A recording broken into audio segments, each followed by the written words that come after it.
Ladies and gents, I'm Bruce Reacts and this is History Summarized Scotland. Julius Caesar's favorite place. This is my channel, Ole Sarcastic Production.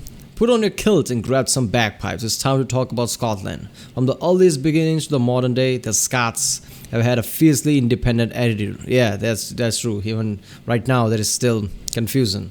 They might still, push for independence again, I guess. And are absolutely willing to fight about it. Several times, in fact. Fun fact about kilts, I couldn't fit this in the video anywhere, but basically Scots used to wear this big, complicated, vaguely toga-like wraps of tartan plaid starting in the Renaissance. Yeah, about kilt, right? British people, yeah, Englishmen, I don't know who, but I guess people from England basically banned kilt because they knew the Scottish people like that. Is that it? I don't know where I heard did John Oliver said that? I don't know, but yeah, something like that. So Englishmen basically banned kilt because they know Scottish people like that. That's just effed up. And they also had, in one of the national anthem, or rebellious Scots to crust or something like that. They also had that in there. That's just effed up. But in the 1720s, one guy said, this is too complicated, take the top part off, but keep the bottom half and just attach it with belt. And behold, the kilt as we know it was born. Yeah, okay. Yeah. I don't know much about Scotland apart from it is awesome with all the castles and things. I reacted to one of the videos about how beautiful entire Britain is, basically from England, Wales, Ireland to all the way to Scotland.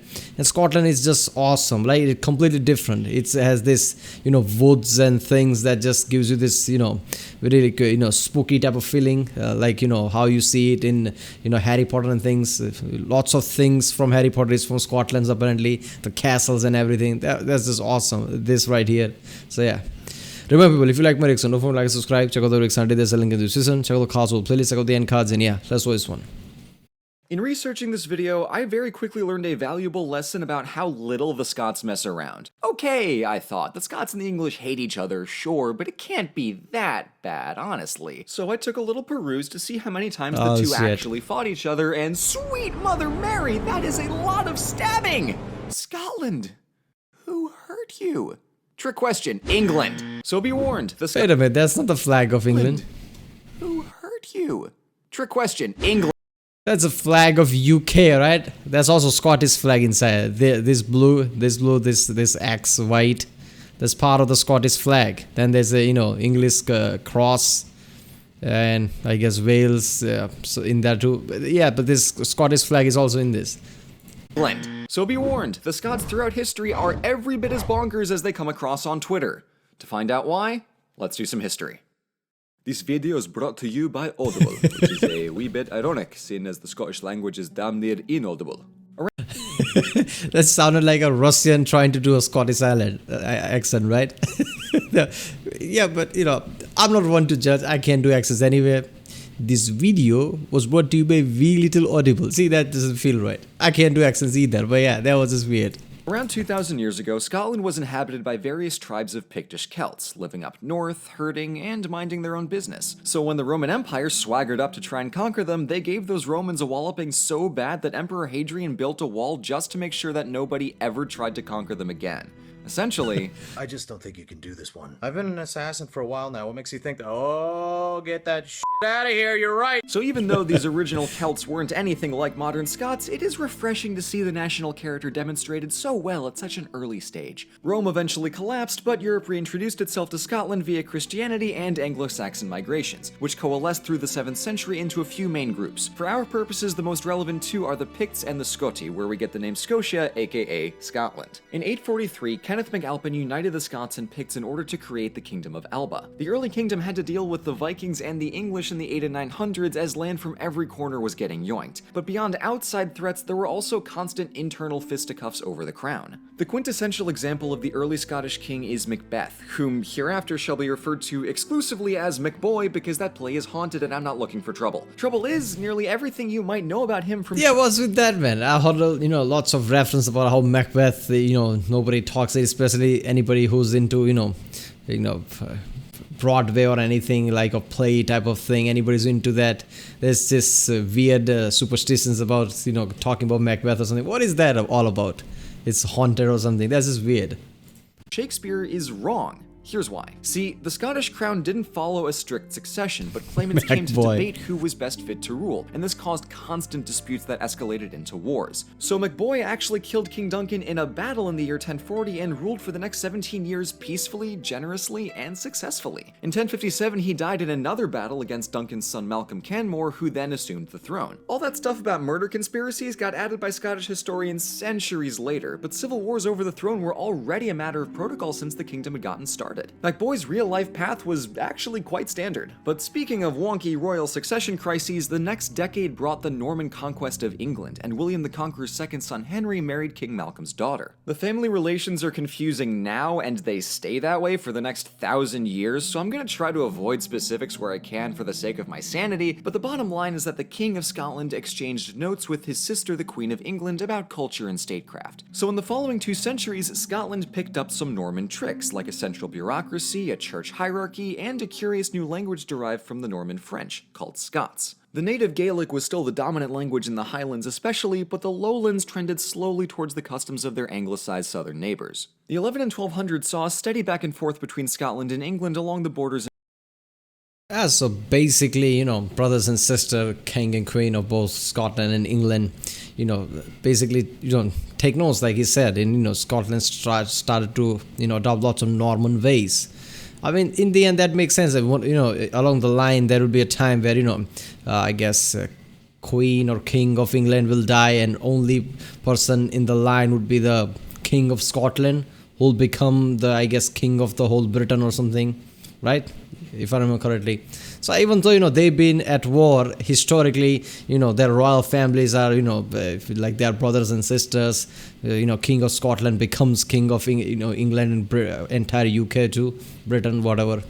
So, yeah, that kind of makes sense. But, Romans couldn't conquer Scotland, right?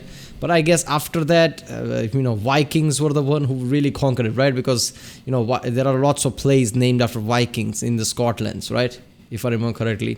So, I guess Vikings were the first one really who actually, attacked Scotland and took over a lot of place, because they took most of the Scotland, right? When they attacked. Yeah. To Northumbria, but not a whole lot of drama. Until, however, the King of Scotland died in 1286 without a clear heir, and rather than have all 13 possible cousins duke it out the old-fashioned way, they called in the English king to mediate the dispute, which, yeah, I don't know. I can't sound like the king of... That is true, right? I mean, they're constantly at conflict with, England in their history, and now they're like, screw it, I'm going to call, some Englishmen to, make sure that this doesn't go into chaos. Seems like kind of a short-sighted and terrible idea. Yeah. Unsurprisingly, King Edward installed the weakest, most pliable puppet who would let him treat Scotland like a vassal state. Seriously. And when even that pushed... I bet, when Edward arrived there in the, capital city of Scotland, everybody's saying that like, man, this was a bad idea. Really bad idea. Over got fed up with forfeiting Scottish land, paying tribute, and kneeling to English superiority, King Edward invaded Scotland, dethroned the king, and yoinked the Scottish coronation stone back to Westminster, dragging Scotland firmly under the English heel. This was, frankly, terrible, so the Scots duly rebelled against England under the command of the famous William Wallace, who won a victory at the Battle of Stirling Bridge in 1297, but lost horrendously at Falkirk the next year, and was later executed by England and paraded around Scotland in pieces. Quick fun fact, of the many reasons that the movie Braveheart sucks, the blue war paint that everybody's wearing is about 1,000 years out of style for the Scots. I mean, come on, that kind of anachronism is like dressing the cast of The Godfather in togas. It was after Wallace died that Robert the Bruce took up the mantle of Guardian of Scotland. He had to kill a rival claimant to earn his title, but he also earned an excommunication from the Pope because apparently murdering somebody in a church is impolite and a mortal sin.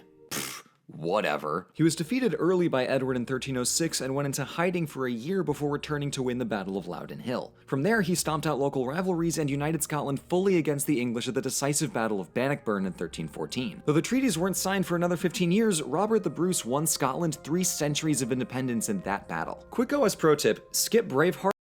Alright, so let me get this straight. Scottish people ask the King of England to, I guess,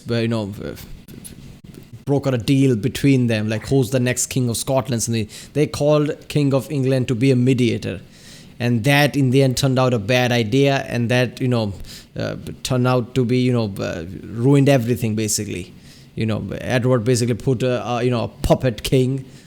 So Scotland is under his hand. After all that didn't work out, he basically broke the entire royal family and monarchy thing of the Scotland, and I guess consumed it.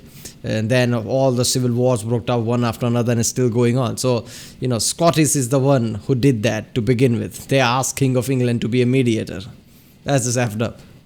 But watch The Outlaw King. It's better and way more accurate. So having fulfilled his dreams for his kingdom, Robert died the next year, but this was exceptionally poor timing and really unfortunate in the long run because the throne passed to a series of useless kings from the House of Stuart for the next several decades. Through the 13 and 1400s, Scotland had no real leadership, so the local lords started throwing hands, or more accurately, claymores. In this case, the warring states were actually the dozens of clans scattered across the lowlands and highlands. Mercifully, England had just gotten sucked into the 100 Years' War with France, so Scotland was free to be its own antagonist the way God intended. And although the Stuart clan still held the crown, other families like the Douglas clan were regularly challenging them for land and power. Some progress came with King James I in 1406, who sent 12,000 Scotsmen to fight with France against England in the 100 Years' War, winning big and returning home in a strong position to consolidate many of the clans under his crown and reform the kingdom. Unfortunately, he got assassinated, and it was right back to the seesawing balance of power between kings, regents, lords, and clans. Even after James, the Highlanders still largely spoke Gaelic and paid little heed to the culture or politics of the anglicized royal court in the lowlands. The king could say whatever he wants down in Edinburgh, but unless he personally marches up to Inverness to tell Clan Fraser in person to pay their taxes, it's not gonna happen. And one king even tried that, but still nothing happened. It's just all very Game of Thronesy for a couple centuries. And I mean, heck, it's at this time that the War of the Roses is raging on just down the street. And you know what? Since it's just a big mess anyway, I'm gonna speed round through the next 300 years, so bear with me and let's get— So basically, Scotland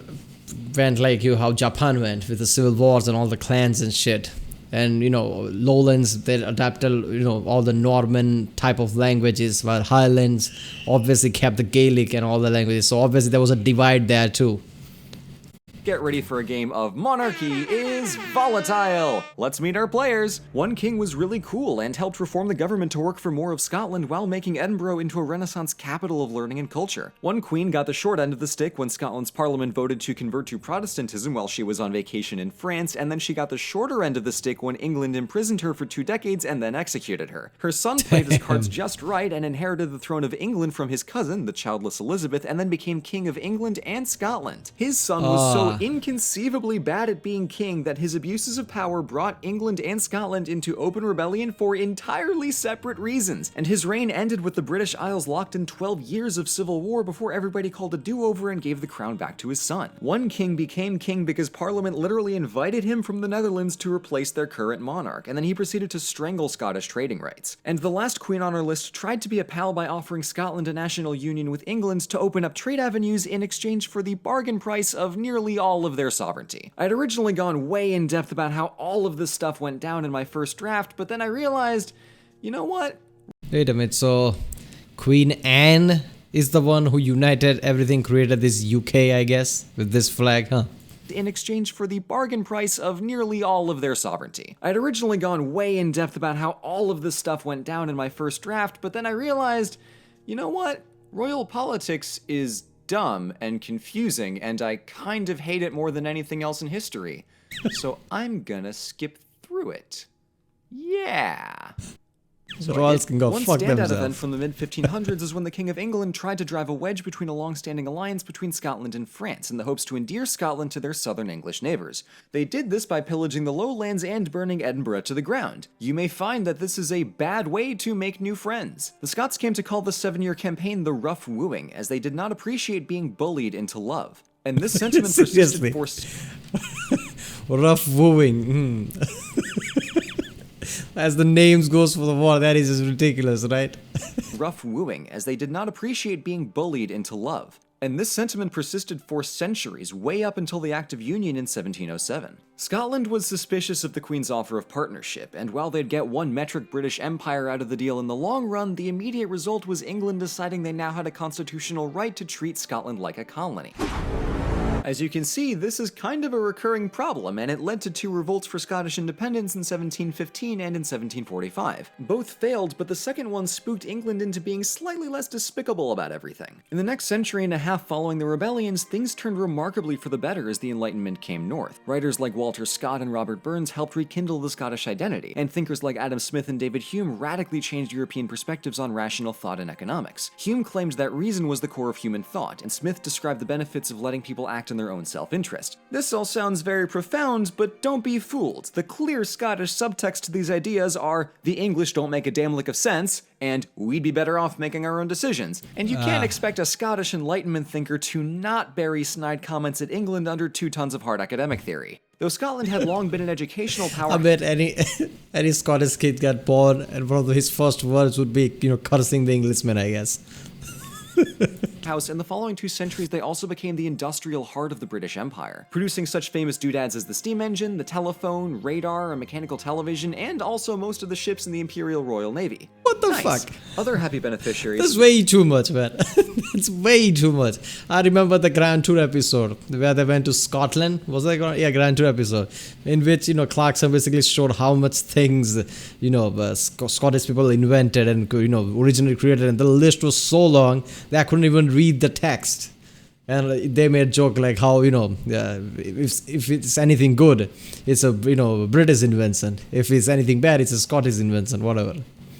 The 18th and 19th centuries were the cities of Glasgow and Edinburgh, which built up substantially in the Georgian neoclassical style, and they just looked really damn pretty. Funny thing about the Edinburgh castle is instead of firing off 12 cannon shots to mark the passing of noon like the English do, they just wait 1 hour and save 11 rounds. That is so Scottish. Quickly approaching the modern day now, Scottish attitudes towards the Union grew more suspicious as England seemed to care less and less by the decade about what happened up north, and the hard-forged British identity faded with time and the decline of the British Empire. After years of campaigning, Scotland gained greater autonomy and the right to hold their own parliament in 1999. And the first words spoken there were, quote, "The Scottish Parliament, adjourned on the 25th of March, 1707, is hereby reconvened." And if that is not some big Scotland energy right there, then wrap me in a tartan plaid and throw me in Loch Ness, because I know what is.